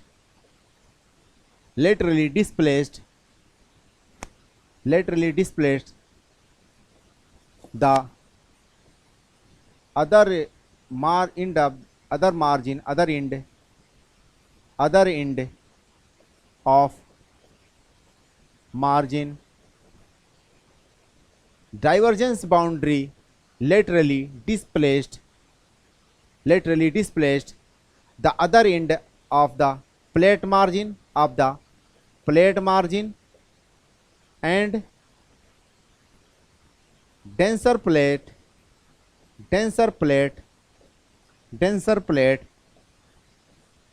goes inside। मान लेते हैं हमने एक plate बनाया, ये क्या हमारा है, डाइवर्जेंट है, यानी कि ये इस तरह से कुछ है। डाइवर्जेंट का मतलब एक प्लेट को इधर ये पुश किया, एक प्लेट को इधर पुश किया। तो ये वाला हिस्सा जो है दूसरा मार्जिन है। तो हमने कहा कि डाइवर्जेंस बाउंड्री लेटरली डिस्प्लेस, ये डाइवर्जेंस बाउंड्री लेटरली डिस्प्लेस यानी कि हॉरिजॉन्टली उसको डिस्प्लेस कर रहा है दूसरे मार्जिन को। ये दूसरा मार्जिन इसका है, इस वाले का ये दूसरा मार्जिन है, दूसरे मार्जिन को डिस्प्लेस कर रहा है, ढकेल रहा है। Other ends of the plate margin, ठीक है, डिस्प्लेस अदर, इसके अदर मार्जिन को ये डिस्प्लेस कर रहा है, और डेंसर प्लेट गोज इनसाइड, और ये इसका जो अगर ये डेंसर प्लेट है तो ये इनसाइड चला जाएगा, नीचे चला जाएगा। अगर ये डेंसर नहीं होता तो ये ऊपर ही रहता। तो यही बात इसने बोली है। And create the trenches, and create trenches, and create trenches, ये एक तरह से ट्रेंच क्रिएट करता है। अगला चीज इसी में है, and create the trenches and found the trenches.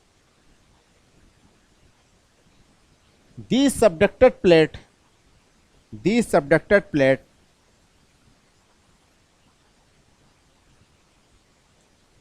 ठीक है, these subducted plate melted below 100 kilometre depth. ये प्लेट जो अंदर गया, अंदर जाने के बाद जब वो 100 किलोमीटर डेप्थ तक चला जाता है या उसके बाद जो है डेप्थ में आएगा तो वो मेल्ट हो जाएगा। और इस तरह से जो ज्वाइनिंग पॉइंट होती है उसी को बेनियाफ जोन कहते हैं। जो ज्वाइनिंग पॉइंट है, the joining points at which one plate subducted and another plate is hanging the upper plate, या एक तरह से कहते हैं सुपर इम्पोज्ड, या जो ऊपर वाला प्लेट है जो उस पर हैंग कर रहा है, और जो सबडक्टेड प्लेट है उसी को हम बेनियाफ जोन कहेंगे। On all the geological activities is taken place at this Benioff zone. This Benioff zone is extended from 100 kilometre to the 700 kilometre depth. अब इसके बारे में बातें कर लेते हैं, थोड़ा बेनियाफ जोन के बारे में बातें करें।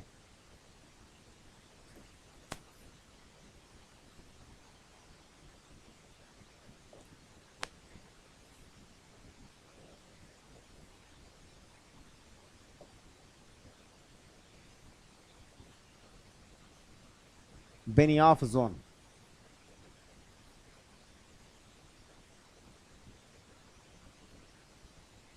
Site site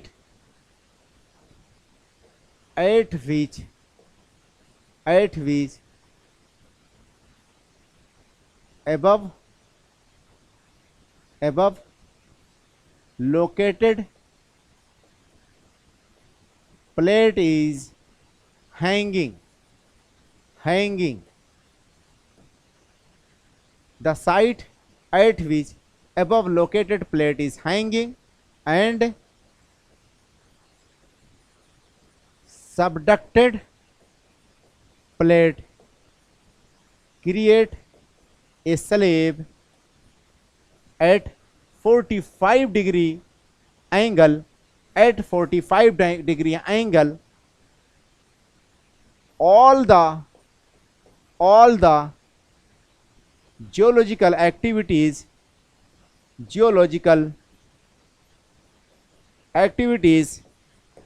is taken place at this slab या बेनियाफ जोन, at this slab या बेनियाफ जोन।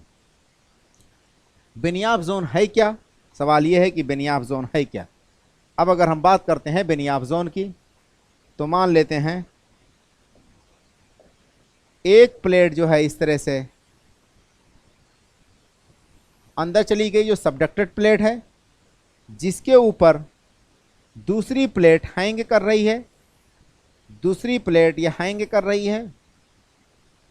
तो ये 100 किलोमीटर से लेकर के 700 किलोमीटर तक का जो डेप्थ का हिस्सा है, जैसे ये 100 किलोमीटर के डेप्थ में जाएगी, यहाँ पे मेल्टिंग शुरू हो जाएगा, क्योंकि एस्थेनोस्फीयर आ चुका होगा। और एस्थेनोस्फीयर में हीट इतना ज़्यादा होता है कि मेल्टिंग पॉइंट एक तरह से उतना ज़्यादा प्रेशर ना होने के कारण मेल्टिंग पॉइंट एक तरह से कम है। तो यहाँ पे कोई चीज़ मेल्ट हो जाती है, इसी को हम कहते हैं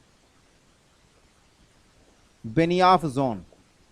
ये जो बेनियाफ जोन है, तमाम जियोलॉजिकल एक्टिविटीज़ जैसे वॉल्केनिक eruption, लावा, मैग्मा और एक तरह से सीज्मिक वेव, सब कुछ इसी पे घटना घटती है। अर्थक्वेक का जो फोकस होता है वो भी कहीं ना कहीं इसी बेनियाफ जोन के ऊपर, कभी यहाँ रहेगा फोकस, कभी फोकस यहाँ होता है, कभी यहाँ पर होता है। ऑल ओवर इसी बेनियाफ जोन के ऊपर, इसी स्लेब के ऊपर फोकस होता है, उसी को हम बेनियाफ जोन कहते हैं। अर्थ के अंदर जो है यही बेनियाफ जोन मेल्ट हो करके एक तरह से कभी कभी ये वॉल्केनिक एरप्शन करता है दूसरे वाले साइड में, और ये यहाँ पे लावा का ये एक तरह से डिपॉजिट होता चला जा रहा है। ये लावा का एक तरह से डिपॉजिट होता चला गया। ये मेल्ट होता है, ये मेल्ट इसलिए होता है कि क्योंकि ये जो क्रस्ट का बना होता है और नीचे चली जाती है, इसमें एक तरह से वो होता है सिलिका। ये सिलिका एक तरह से बर्न होता रहता है। जब ये सिलिका बर्न होगा तो ये वॉल्केनिक एरप्शन होकर के कहीं से क्रैक क्रिएट करके रेगुलर वॉल्केनिक एरप्शन होगा। इस तरह से इसी बेनियाफ जोन से ही वॉल्केनिक एरप्शन हुआ। इसी पे ये एफआर फोकस यानी कि अर्थक्वेक का एक तरह से सीज्मिक वेव मान के चलिए ऐसे स्टार्ट हुआ, चारों तरफ फैला इस तरह से सीज्मिक वेव मान के चलिए। इस बार फिर यहाँ से स्टार्ट हो गया, कभी बहुत डेप्थ में होता है। इसकी डेप्थ जो है 100 से लेकर के अप्रोक्सीमेट 700 किलोमीटर डेप्थ तक ये बेनियाफ जोन होता है।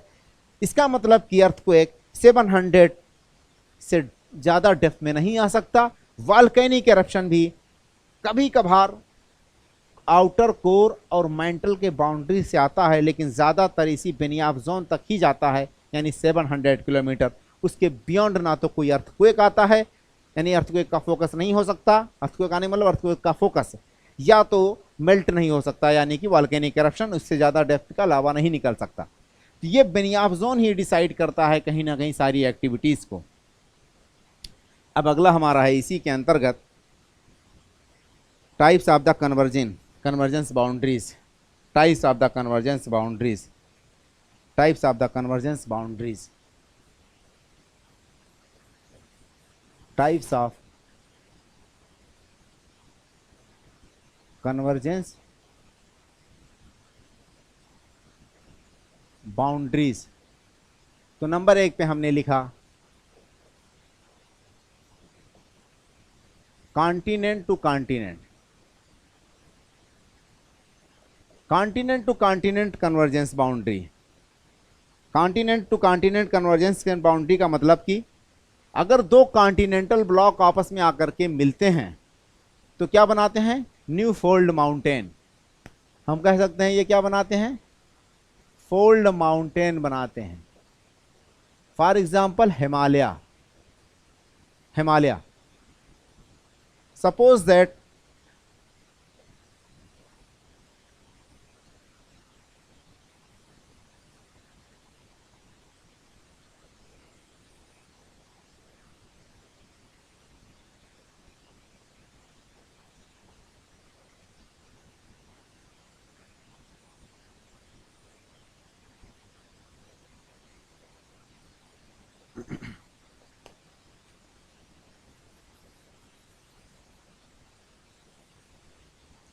ये लेते हैं हम, इजिप्ट है, ये हमारा अल्जीरिया, मोरक्को इधर है, ये अफ्रीका का यानी नदन पार्ट है, ये यूरोप है यानी कि ये स्पेन हो गया आपका, ये जो है सदर्न यूरोप है, ये हमारा जो है इटली हो गया, और ये जो है ग्रीक की कंट्रीज़ हो गई, ये हमारा अरबियन पेनिनसुला हो गया, इधर ये ईरान है। ये अफ्रीकन प्लेट इससे टकराया था, क्या कहते हैं आपका, यूरोपियन प्लेट से, तो यहाँ पे कुछ माउंटेन्स का फॉर्मेशंस हुआ, जैसे कि ये पूरी की पूरी हमारी एटलस माउंटेन है, ये हमारा जो है इधर का पूरा आल्प्स माउंटेन है। तो दीज आर दी, ये कॉन्टिनेंटल ब्लॉक है, ये भी कॉन्टिनेंटल ब्लॉक। तो दीज कॉन्टिनेंटल ब्लॉक्स कंस्ट्रक्टेड या बिल्ट द फोल्ड माउंटेन्स। तो ये क्या हो गया हमारा? आल्प्स है, एटलस है, अफ्रीका का नदन पार्ट वहाँ पे एटलस है। ये जितने भी ज़गरोस ये जो यहाँ पे है, ये सारे के सारे हिंदू कुश, साल्ट रेंज, ये सारा का सारा आपका जितना भी हिमालय है, ये कंप्लीटली ये सब का सब जो है फोल्ड माउंटेन्स के कारण बने। तो इसमें क्या हो गया हमारा? हिमालय भी हो गया। तो इस तरह से दो प्लेट आकर के टकराए, अफ्रीकन प्लेट्स यहाँ टकराया, इंडो ऑस्ट्रेलियन प्लेट्स आकर के आपका एशिया से टकराया, तो एक तरह से हिमालय का फॉर्मेशंस हुआ। अगला हमारा टॉपिक है इसी में इसका अगर हम डायग्राम के थ्रू समझने की कोशिश करते हैं तो कुछ इस तरह से हो जाएगा। एक डायग्राम बना लेते हैं इसमें हम। इस वाली कंडीशंस में जब दो कॉन्टिनेंटल ब्लॉक टकराते हैं, अगर दोनों की डेंसिटी सिमिलर है तो ज़्यादा प्रोबेबिलिटी होती है कि कॉन्टिनेंट की डेंसिटी तो सिमिलर ही रहेगी, तो दोनों वेल्डिंग कर जाते हैं, दोनों पैच कर जाते हैं और दोनों इस तरह से आपस में एक तरह से क्रिपल्ड बक्कल्ड होकर के फोल्ड माउंटेन बनाते हैं। तो when two continental blocks converged meeting with an collision taken place in the two continental blocks, both are welded, both are collided, both are crippled, buckled and formed fold mountains. मान लेते हैं India का condition, अगर suppose that ये मान लीजिए Indian है, ये हमारा जो है क्या है, ये यूरेशियन ब्लॉक है, ये हमारा जो है इंडो ऑस्ट्रेलियन ब्लॉक है, ये इधर से आया, ये इधर से आया और यहाँ पे कहीं पे हमारा जो है एक तरह से दोनों ब्लॉक्स में थोड़ा बहुत इस तरह से यहाँ पे माउंटेन्स का फॉर्मेशंस हुआ। ये वाला माउंटेन पूरा हमारा जो एक तरह से ये क्या है, माउंटेन्स का फॉर्मेशंस हुआ, दो कॉन्टिनेंटल ब्लॉक्स आपस में आकर के टकराए। अगला कंडीशन हमारा इसमें है, नेक्स्ट है ओशन एंड ओशन कोलिजन। अगला हमारा जो है नंबर 2 पे क्या है, ocean and ocean collision. When two oceanic plates collided with each other, they formed archipelagos,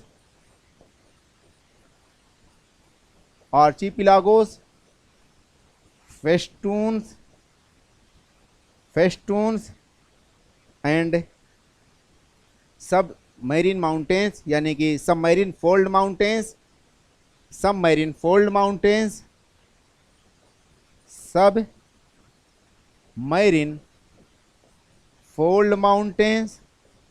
and volcanic एरप्शंस।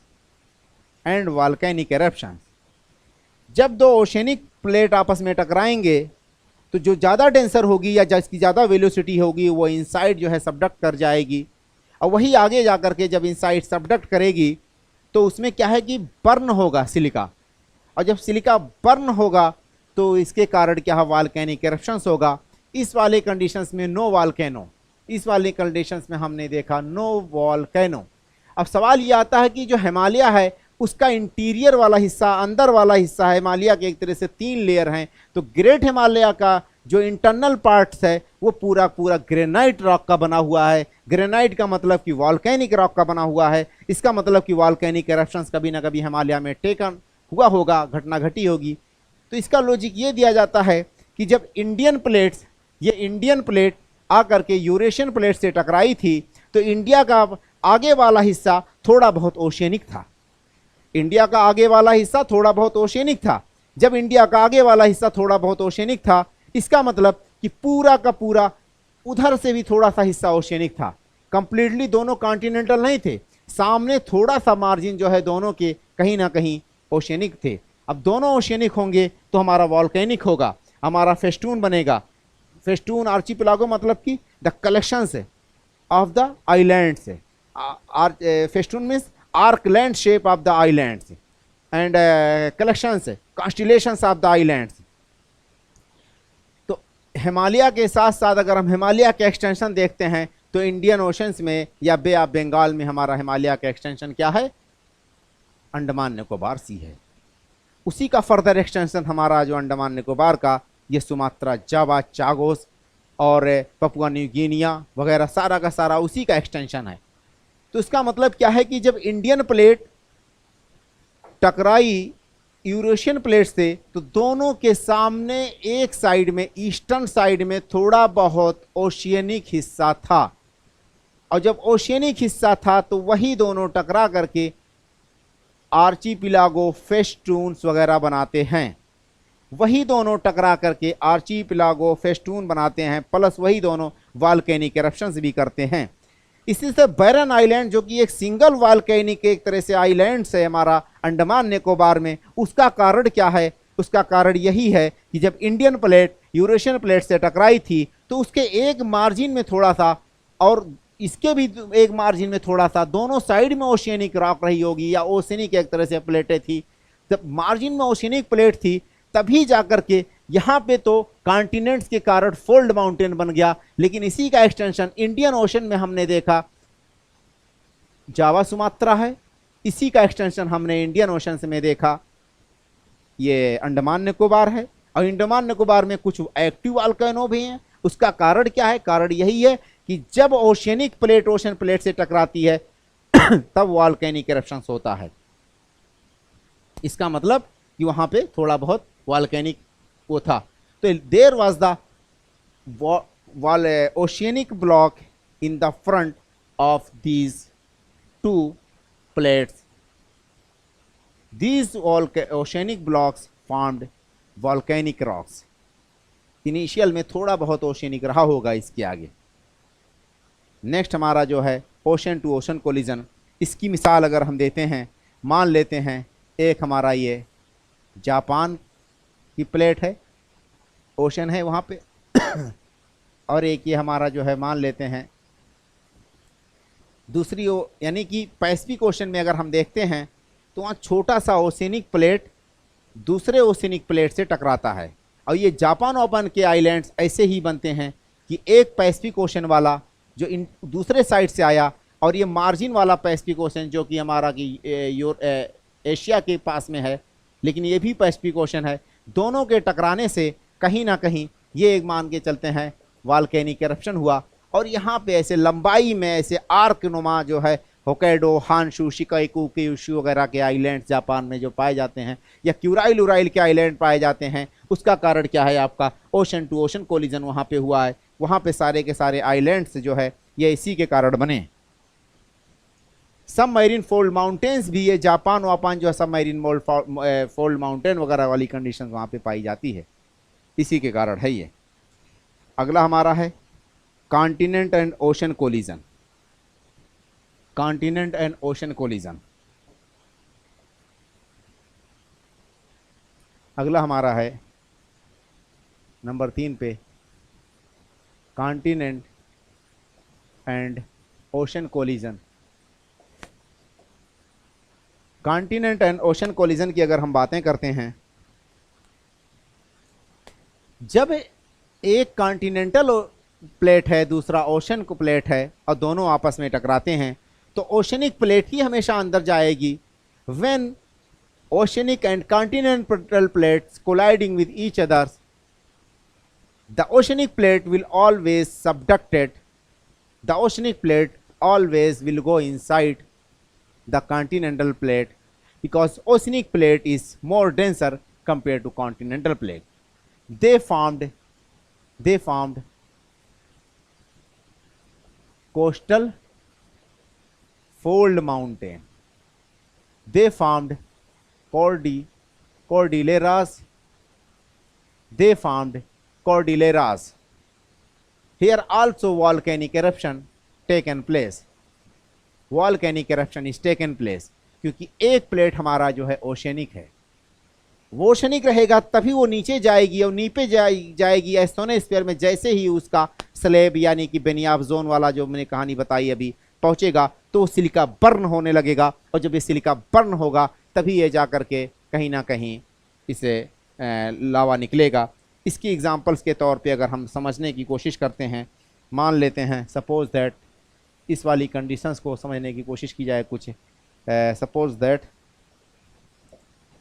ये जो है पैसिफिक ओशन है, ये पैसिफिक ओशन है, ये पैसिफिक ओशन है। इसी पैसिफिक ओशन पे ये जो है हमारा अमेरिकन ओशन है, अमेरिकन प्लेट से। ये हमारा क्या है, आपका अमेरिकन प्लेट है। ये हमारा क्या था, पैसिफिक प्लेट है। ये किधर गया, इस साइड आया। ये हमारा क्या है, अमेरिकन प्लेट है। साउथ अमेरिका या नॉर्थ अमेरिका कोई भी प्लेट हम मान सकते हैं। ये पूरा हमारा जो स्लेब हमने डिजाइन किया, इस स्लेब का हमने नाम रख दिया बेनियाफ जोन। बेनियाफ जोन नाम रख दिया। जब ये बेनियाफ जोन ये अंदर जाएगा तभी ये बर्न होगा, और बर्न होने के साथ साथ ये कहीं पे ऐसे क्रैक डेवलप कर देगा और वॉल्केनिक एरप्शन होगा। ये क्या है, आपका वॉल्केनिक एरप्शन कर रहा है। यहाँ पे एक तरह से लावा वावा का डिपोजिशन होता जा रहा है, यहीं पे लावा का डिपोजिशन हो रहा है, प्लस ये प्लेट टकराएगी तो इसमें आकर के एक कारण ये भी है कि यहाँ पे आकर के पास में हमने देखा क्या है, ट्रेंचेस हैं, these are the trenches, these are the trenches. ये जो है कोर्डिलेराज बनाते हैं, जैसे कि for example Rockies and Andes, Cocos और क्या कहते हैं अकोनकागुआ वगैरह, जितने भी पीक हैं ये सारे के सारे वॉल्केनिक नेचर के हैं। क्यों हैं? क्योंकि ये लावा यहाँ से आकर के बर्न हुआ। तो लावा आकर के जैसे कि अकोनकागुआ और क्या क्या है कि इस तरह से सारा का सारा यहाँ पे ये वाली कंडीशंस पाई जाएगी। यानी मतलब कि कॉन्टिनेंटल और ओशियन कोलिजन होता है तो कोस्टल फोल्ड माउंटेन बनता है, कोर्डिलेरास बनता है और वॉल्केनिक पीक या वॉल्केनिक एरप्शंस भी होता है। ये कंडीशंस हमारी कॉन्टिनेंटल उसमें हो गई। अगला अगर हम बातें करते हैं, नेक्स्ट है कन्वर्जिंग मार्जिन या transform boundaries. Two plates move parallel to each other known as the convergence boundaries of number next पे नंबर 3 पे हमारा है ट्रांसफॉर्म बाउंड्री, ट्रांसफॉर्म या कंजर्विंग बाउंड्री। ट्रांसफॉर्म बाउंड्री में क्या है, two plates move parallel to each other but no collision. दो प्लेट एक दूसरे के पैरेलल ऐसे मूव कर रहे हों लेकिन आपस में टकराते ना हों तो उस वाली कंडीशंस को कहा जाता है कंजर्विंग मार्जिन। जो कंजर्विंग मार्जिन है या कंजर्विंग बाउंड्री है या ट्रांसफॉर्म बाउंड्री है, उसका अगर मैप के थ्रू समझा जाए तो कुछ इस तरह से हो जाएगा। मान लेते हैं यहाँ पे हम कंजर्विंग बाउंड्री को बनाते हैं। ये एक प्लेट ये इस तरह से कुछ है, इसका डायरेक्शन मान लेते हैं ये है, दूसरी प्लेट कुछ इस तरह से है, इसका डायरेक्शन कुछ इस तरह से है। दोनों अपनी दिशा में पैरेलल, एक इधर मूव कर रहा है, एक ऐसे इधर मूव कर रहा है, लेकिन कोई किसी से टकराता नहीं है। लेकिन यहाँ पे भी एक बाउंड्री जो है, एक बॉर्डर या एक मार्जिन पाई जा रही है। ये जो मार्जिन है कहीं ना कहीं ये वाली मार्जिन, यही ट्रांसफॉर्म मार्जिन है। When two plates move parallel to each other but no collision known as the transform boundary and conserving boundary. ये जो ट्रांसफॉर्म बाउंड्री है, ये कंजर्विंग बाउंड्री है, इसके बारे में, तीनों बाउंड्रीज के बारे में हम ओनली और ओनली अर्थक्वेक, इसकी बेस्ट एग्जांपल के तौर पे अगर समझा जाए इसको, जो है San Andreas fault of California. San Andreas fault of California को अगर हम दें एग्जांपल यूएसए के पास, तो वो ये एक तरह से कंजर्विंग बाउंड्री है या एक तरह से ट्रांसफॉर्म फॉल्ट है। अब हम समझने की कोशिश करें, इससे एग्जांपल के तौर पे जो है San Andreas fault of California, San Andreas fault of California. हमने सारे के सारे बाउंड्रीज के बारे में पढ़ लिया। अब थोड़ा सा हम अगर डिटेल में हल्का सा पढ़ लेते हैं। नंबर 1 पे हमने कहा डाइवर्जेंस, नंबर 2 पे हमने लिखा कन्वर्जेंस, नंबर 3 पे हमने लिखा ट्रांसफॉर्म बाउंड्री। पहले नंबर पे हमने लिखा सीस्मिक एक्टिविटीज यानी कि अर्थक्वेक। डाइवर्जेंस पे क्या है, रेगुलर अर्थक्वेक आता है विद इंटरप्शन यानी रेगुलर नहीं होता है, इसमें कभी कभार आता है। और इसमें क्या है कि बहुत मतलब कि ना के बराबर, लेकिन आता रहता है, इसमें भी ना के बराबर है बट आता रहता है। ये सीस्मिक वेव्स, इसमें एक तरह से शैलो फोकस होता है, इसका शैलो फोकस होता है। इसका फोकस जो है डेप्थ में होता है। डेप्थ का मतलब आपका मैक्सिमम डेप्थ जो है 700 किलोमीटर हो सकता है, क्योंकि बेनियाफ जोन जो है मैक्सिमम 700 किलोमीटर तक हो सकता है। उसके नीचे बेनियाफ जोन फुल्ली बर्न हो जाएगा, बचेगा ही नहीं वो स्लेब जो 45 डिग्री पे हमने बताया अभी मैप में। इसीलिए इंटेंसिटी की अगर बात करते हैं, यानी कि ग्रेडियंट यानी कि स्पीड कितनी तेज़ी से, यानी कि कितनी ज़्यादा तेज़ी से, तो ग्रेडियंट की बात करते हैं तो सबसे ज़्यादा फर्स्ट नंबर पे ये है, सेकंड नंबर पे हमारा ये है, और थर्ड नंबर पे ग्रेडियंट यानी कि स्पीड या स्पिरिट इसमें रहती है। लेकिन इसमें रेगुलर होता है, इसमें स्लो जो है वॉल्केनिक एरप्शन आएगा, इसका फोकस जो है बहुत पास में होता है, इसका बहुत ज़्यादा डेप्थ में होता है, इसका मिडिल में समझ लीजिए। उसके अलावा वॉल्केनिक एरप्शन की अगर हम बात करते हैं, वॉल्केनिक एरप्शन तो इसमें रेगुलर होता है, प्लस इसमें जो है एक तो फिशर के टाइप होगा। इस वाले कंडीशंस में हमने देखा रेगुलर नहीं होता, ये कभी कभार इसमें मतलब कि gap after a certain time से, बट इसमें volcanic eruption gap after a certain time, but it will be viscous, इसमें विस्कस होगा। इसमें ट्रांसफॉर्म में जनरली वॉल्केनिक एरप्शंस वगैरह बहुत कम आता है, ना के बराबर रहता है। उसके अलावा जो है ये डाइवर्जेंस है, ये हमारा कहीं ना कहीं एक तो क्रिएशन करती है क्रस्ट को, ये डिस्ट्रक्शंस करती है क्रस्ट को, और इससे क्रस्ट पे कोई ज़्यादा खास प्रभाव नहीं पड़ता। उसके अलावा ये जो डाइवर्जेंस है इसमें बसाल्टिक रॉक्स वगैरह ही इसमें निकलते हैं। इसमें बसाल्टिक रॉक निकल सकता है लेकिन ज़रूरी नहीं है, इसमें ज़्यादातर हमारा जो है ये एसिडिक रॉक्स वगैरह ही निकलते हैं इस वाली कंडीशंस में। अब हम आ जाते हैं क्रिटिसिज्म। अगला हमारा टॉपिक्स है इसी से रिलेटेड जो है क्रिटिसिज्म।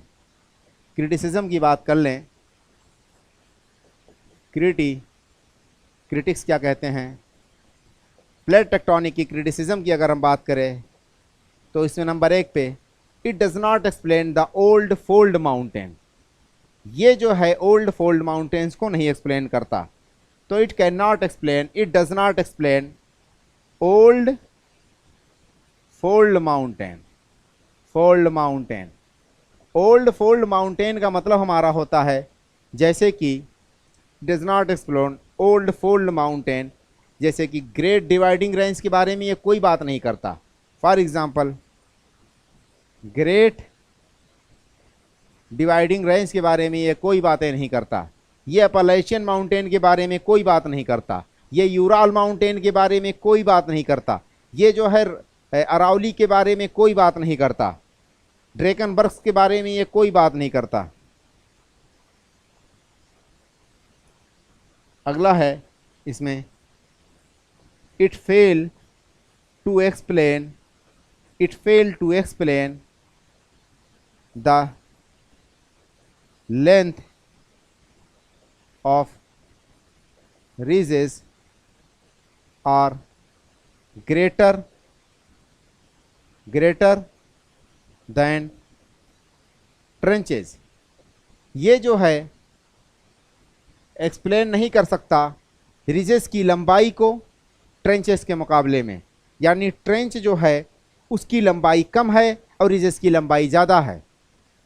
इस चीज़ को ये एक्सप्लेन करने में सक्षम नहीं है, क्योंकि अगर एक साइड में कंस्ट्रक्शंस हुआ, रिजेस जो है कंस्ट्रक्शंस हैं, तो जो ट्रेंचेस हैं वो एक तरह से डिस्ट्रक्शंस वाले साइट हैं, तो दोनों की लेंथ इक्वल होनी चाहिए, तभी तो जितना कंस्ट्रक्शन हुआ उतना डिस्ट्रक्शन हुआ। लेकिन यहाँ पे ये कंडीशन नहीं पाई जाती, तो इस तरह से ये एक्सप्लेंस नहीं कर पा रहा है कि रिजेस की लंबाई उसके मुकाबले में क्यों कम है।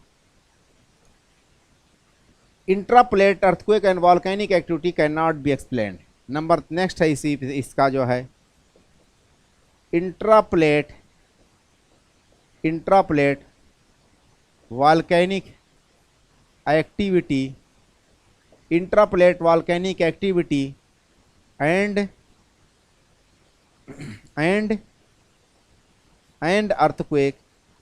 earthquake can not be explained by this theory. Intraplate का मतलब कि मान के चलिए जैसे ये पैसिफिक ओशन है, यहाँ पे हॉट स्पॉट है, यानी कि हवाईयन आइलैंड जो कि बीचों बीच में कहीं पे पैसिफिक ओशन पे पूरा का पूरा मार्जिन ये वाला है पैसिफिक ओशन का मार्जिन ये है, लेकिन ये प्लेट के बीचों बीच में यहाँ पे वॉल्केनिक एरप्शंस क्यों हो रहा है, क्या कारण है कि ये हवाईयन आइलैंड्स पे वॉल्केनिक एरप्शन हो रहा बीचों बीच में, इस चीज़ को ये थ्योरी एक्सप्लेन नहीं कर पाती। तो it not success in explaining the intraplate volcanic activities and intraplate earthquake. Next है, it is also failed to explain why subduction and divergence is taken place at a specific place. It is not success.